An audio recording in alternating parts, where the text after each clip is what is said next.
The Roman-occupied backwater of Galilee produced a barefoot preacher who dared to promise his listeners they'd watch heaven bulldoze earth before their next gray hair.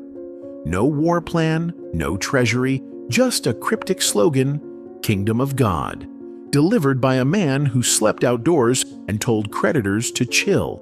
If you think political manifestos are vague today, buckle up. This one claimed cosmic fireworks on a budget of fish scraps.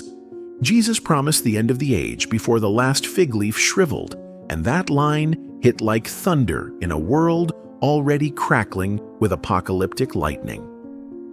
Second Temple Judea pulsed with countdown clocks. Essenes stockpiled scrolls in desert caves. Zealots sharpened daggers in alley shadows. And every harvest moon, someone swore the Psalms had just blinked awake. Into that charged air, Jesus drop-kicked a prophecy that God's direct rule would arrive while his hearers still paid the week's rent.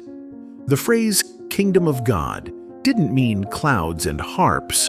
It meant WHWH evicting every Caesar, Herod, and high priest in one spectacular eviction.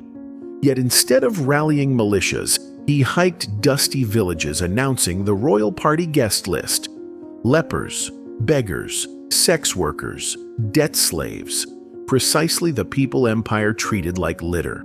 No wonder rumors sprinted ahead of him. Nothing scares a regime faster than losers suddenly acting like heirs. His kingdom manifesto mentioned no palace, only outlaw banquets where wine flowed without tariffs, and the seating chart ignored purity codes. Picture tax collectors clinking cups with zeal-curious fishermen, while Pharisees fumed at the doorway about hand-washing. In a culture where meal tables marked social altitude, Jesus flipped the placards, declaring that God's reign looked like a never-ending potluck run by people who couldn't afford cookware. Dry aside, because apparently revolution tastes better with free carbs. Bread multiplied in calloused hands. Fish fragments spawned enough leftovers to terrify every baker's guild between Tiberias and Tyre. Each miraculous picnic carried a subversive headline: Rome feeds armies, God feeds everyone else. But wait, it gets weirder. He insisted this dining room was already open for business, invisible yet tangible, hidden like yeast yet loud enough to bankrupt the local wine merchants. Rome crucified thousands to advertise its eternal monopoly, yet Jesus talked about angels airdropping judgment in formation, like divine special forces making the centurion detail look understaffed. He painted end-time scenes where suns blinked out, stars fell like loose shingles, and the Son of Man surfed storm clouds toward Jerusalem. Hardly subtle messaging. Crowds loved it. Authorities, not so much.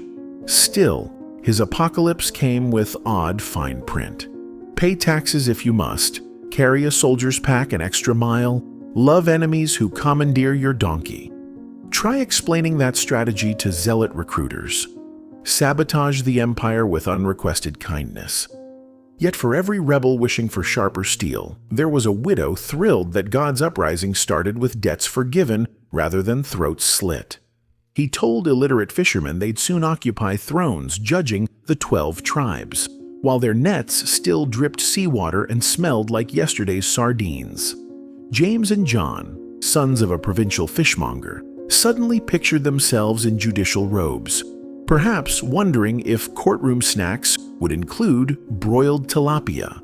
Yes, you read that correctly. Provincial laborers leapfrogging Sanhedrin scholars because divine auditions ignored resumes. Dry observation. Nothing says meritocracy like celestial nepotism. The darker irony? The closer they sailed to Passover, the more imperial patrols tightened. When Jesus rode a borrowed colt into Jerusalem, crowds shouted royal psalms, effectively daring Rome to flinch. Instead of a coronation, he got a Friday cross. The disciples got PTSD, and the timetable looked shot. Within a single generation, Jerusalem burned, but the skies stubbornly refused to rip open. In 70 C, Titus torched the temple, toppling stones heavier than most ox carts. Survivors gasped. Was that the kingdom or just another empire flex? Apocalyptic fever didn't cool. It mutated. Some mourned the silence. No angel cavalry, just legionnaires posing for victory mosaics. Others reread sayings about birth pangs and decided God's clock ran on a longer cycle, like that uncle who promises to visit soon, then shows up a decade later with novelty souvenirs. Gospels composed post-catastrophe added footnotes. Generation might mean this kind of people. Fig leaves could symbolize national stubbornness. Anything to keep hope solvent when reality looked bankrupt. Paul rewired the timetable, insisting the kingdom had already sneaked in like yeast while everyone argued about calendars. He pointed to spirit-drunk converts collapsing social borders in house churches, Greeks hugging Jews, slave owners calling their property brother, wealthy widows funding soup lines. If that messy potluck was the kingdom's down payment, it was both thrilling and mildly disappointing. Turns out God's rule felt less like fireworks and more like awkward community meetings featuring hymn improv. Paul's letters crackle with urgency. The form of this world is passing away. But he still advised believers to hold day jobs, marry maybe, and donate relief funds to famine-struck Judea. Revolution, yes, but please fill out the pledge card. 2 millennia later, politicians still borrow the phrase to sell campaign buttons.